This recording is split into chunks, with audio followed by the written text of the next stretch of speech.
My fiancé walked in with another man and said, "We were going to tell you." Eventually. He looked at me and smirked, "Guess you're not good enough." I didn't say a word. I just packed a bag and left. 3 weeks later, she was outside my sister's place screaming, "Please, I made a mistake. I, 29M, found my fiancé cheating last Friday." Just like that, everything I thought I knew came crashing down. My fiancé, 27F, and I had been together for 4 years, engaged for 8 months. We were supposed to get married in September. We'd been living together in an apartment for the last 3 years, which is under both our names, but I pay 70% of the rent since I make more. I was coming home early from work on Friday. My boss let us out at 3 p.m. because we finished a major project. I texted my fiancée that I was grabbing some takeout and wine to celebrate, but she never responded. Figured she was busy at work. When I walked in the door at 3:45 p.m., I heard laughter from our bedroom. Then I heard a man's voice. My stomach dropped. I walked toward the bedroom and pushed the door open. My fiancé was sitting on our bed with this guy, tall, athletic build, the type who looks like he lives at the gym. They weren't in a compromising position, but they were sitting way too close, her hand on his arm. When she saw me, her face went white. "You're home early," she said, like that explained anything. I just stood there, waiting for an explanation. That's when she said those words I'll never forget, "We were going to tell you, eventually." I must have looked confused because she continued, "This is my co-worker. We've been seeing each other for a while now." The guy, who I'd never seen before, actually smirked at me and said, "Guess you're not good enough." I didn't yell. I didn't throw things. I just felt this cold, calm clarity wash over me. In that moment, I knew exactly what I had to do. "How long?" I asked. "Does it matter?" she replied. "For months," the guy answered for her. "Since the Christmas party." For months. While I was planning our wedding. While we were picking out venues and tasting cakes and discussing our future. 4 months. I turned around and went to our closet. Pulled out my duffel bag and started packing essentials, clothes, toiletries, laptop, important documents. My fiancé followed me, suddenly panicking. "Wait, what are you doing? Let's talk about this." I didn't look at her. "There's nothing to talk about. You can't just leave. This is your home too." I finally looked at her. "Is it?" I grabbed my phone, wallet, keys, and walked out. The last thing I heard was her calling my name as I closed the door. I drove to my sister's place. She lives about 30 minutes away. When I told her what happened, she immediately cleared out her spare room for me and poured me a drink. That was 2 days ago. I've been ignoring all calls and texts from my fiancé. She's blown up my phone, first angry that I just left, then confused, now pleading for me to come home so we can fix this. Fix what exactly? The fact that she's been cheating on me for a third of our engagement? That she brought her affair partner to our home, our bed? That she only planned to tell me eventually? I called my boss yesterday to request a week off, which he approved. I've contacted a lawyer about the lease situation. And I've been making a list of all my things still at the apartment. I'm staying at my sister's place right now. Been switching between rage and complete emptiness. When I try to sleep, my brain just keeps replaying that smirk on his face. I know I can't go back. Not ever. Has anyone dealt with something similar? What did you do about the apartment lease? The wedding deposits? The fucking betrayal? Update 1 week later. First, thank you to everyone who commented on my last post. Your support kept me going this past week when everything felt impossible. Special thanks to those who shared similar stories. Knowing I'm not alone in this has been strangely comforting. A lot has happened in the week since I left. Here's where things stand. After crashing at my sister's for the weekend, I called our landlord on Monday morning and laid out what happened. We've always gotten along well. I've fixed stuff around the building instead of bothering him for every little thing. He said he'd let me out of the lease without penalty if I find someone to replace me. The ball's in my ex's court now. She can get a roommate, move out, or figure out how to cover $1,850 per month on her own. On Monday, I went back to the apartment while my fiancé was at work to gather my belongings. My sister and 2 of my closest friends came with me for support and as witnesses just in case.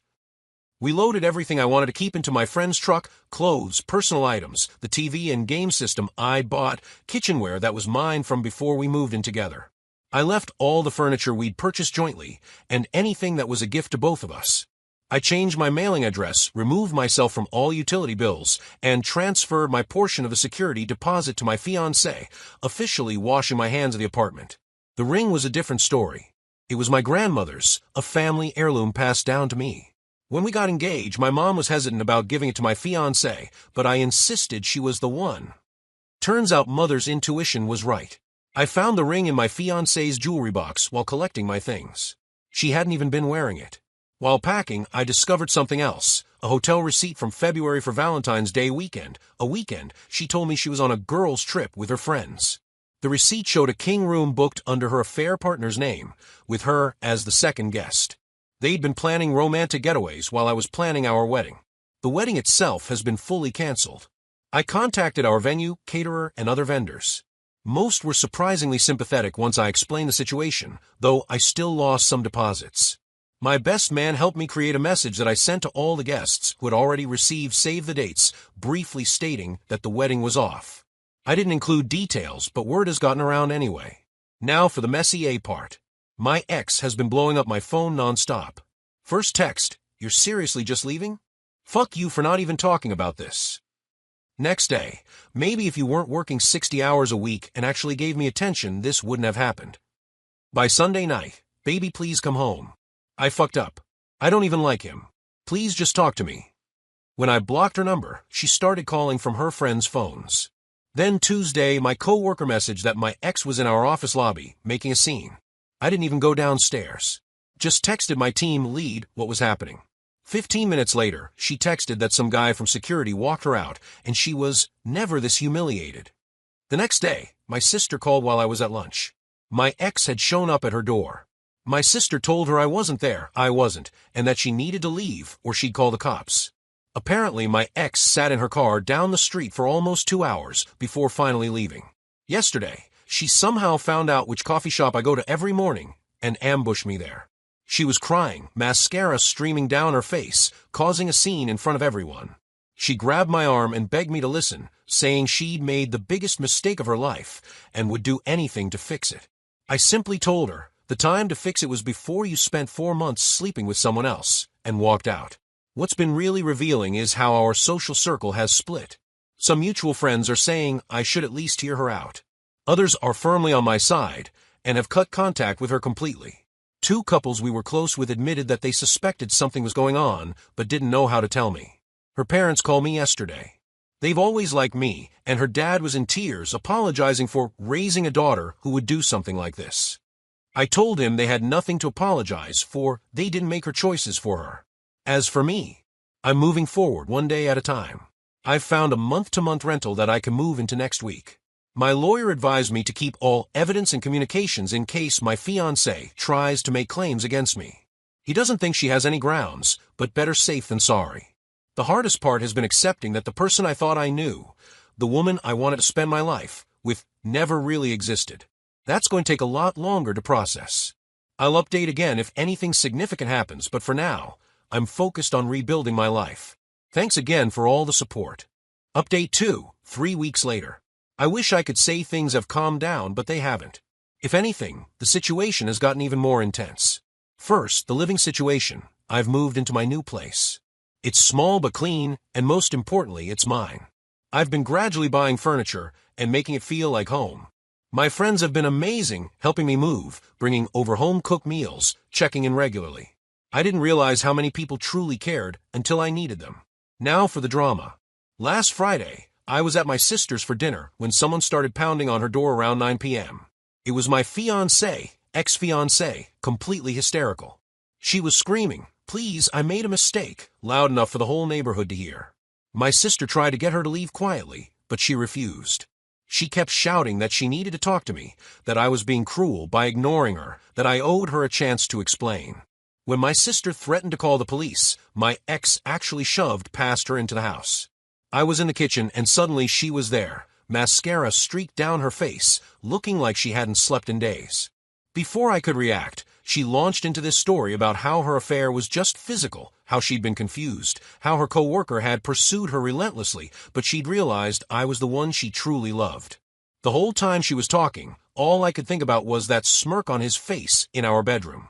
Guess you're not good enough. I told her calmly that she needed to leave. She refused, becoming more hysterical, knocking a glass off the counter that shattered across the floor. That's when my sister called the police. When they arrived, my ex tried to paint herself as the victim, claiming we were keeping her from getting her belongings. The officers quickly figured out the situation, especially when neighbors confirmed she'd been screaming outside for nearly 20 minutes before barging in. They escorted her out with a warning about trespassing. The next day, I received a shocking email from her affair partner. Apparently, my ex told him she was breaking things off to fix her relationship with me. He wasn't happy about it and decided I deserved to know the whole truth. He attached screenshots going back to mid-November, almost 6 months, not the 4 months since the Christmas party he'd thrown in my face. Texts about meeting up at a hotel while I was on that business trip to Denver. Explicit stuff I scrolled past. But what really gutted me were dozens of messages where they laughed about me. My proposal, which I spent months planning. My excitement about our future. They had fucking inside jokes about how clueless I was.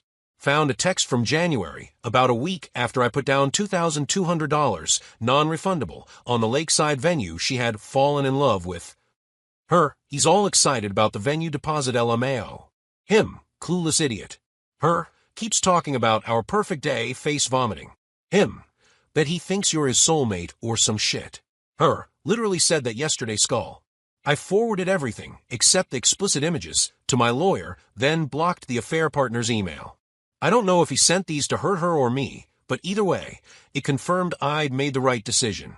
Thursday night, around 11:30, my phone rang with some random number. Half asleep, I answer it. Big mistake. It was her, completely unhinged. Between sobs, I pieced together that she'd been called into HR that afternoon and fired. Apparently, their company has a strict policy about relationships between team members that they'd both ignored.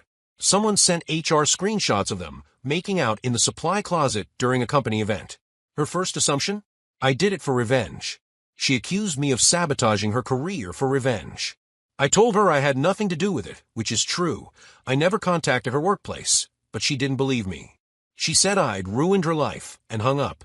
Then I received a group text from her mother to both of us, begging us to sit down with a mediator to talk things through for the sake of 4 years together. I politely declined, explaining that there was nothing left to discuss. What's become clear is that my ex isn't sorry she cheated, she's sorry she got caught and lost control of the narrative. She wanted to keep seeing this guy while stringing me along until she decided which of us she wanted. Now that her plan has blown up, she's desperate to get back the security she had with me. As for me, I'm still processing everything, but I'm also moving forward.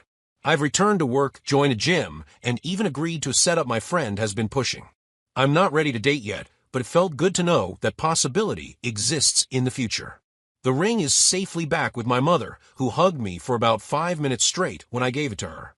Sometimes I still wake up reaching for someone who isn't there. But then I remember those text messages mocking me while I planned our wedding, and any doubts I have about my decision disappear. I'll update again when there's closure to this whole situation. For now, I'm taking it one day at a time. Final update, 6 months later. It's been a while since my last update, and I think this will be my final one. This chapter of my life is finally closing, and I'm ready to move on completely. The last 6 months have been a journey, to say the least. Here's where everything stands now. My ex finally stopped the harassment campaign after one last epic meltdown. She somehow tracked me to my new place, later found out my cousin accidentally let it slip at his barbershop where her brother also goes. Showed up drunk at 1 a.m., banging on my door and calling me every name in the book, then crying, then threatening to call the cops herself, claiming I had her stuff. My neighbor recorded the whole thing. Next day, I paid a lawyer $350 to send her a cease and desist with the video attached. That finally did it. Haven't heard from her directly since. My buddy Jake, who still occasionally runs into my ex's roommate at the gym, updated me back in August. Apparently my ex and the co-worker actually tried to make a go of it. Moved in together and everything. That lasted about 5 weeks before she caught him with their HR rep. Yeah, the same one who handled their workplace discipline. Jake said she went ballistic, trashed his Xbox, and moved back to her parents' basement. Can't say I felt anything except mild curiosity when I heard. Bumped into her at Target in September. Awkward as hell. She looked like shit, all thin and jumpy, kept pushing her cart back and forth like she couldn't decide whether to approach me. Finally said, "Hey," in this small voice I barely recognized. I just said, "Hey," back and kept walking. Weirdest part was realizing I didn't feel much of anything. Not pity, not anger, not that stomach drop I expected. Just mild discomfort, like running into a coworker you don't particularly like outside of work.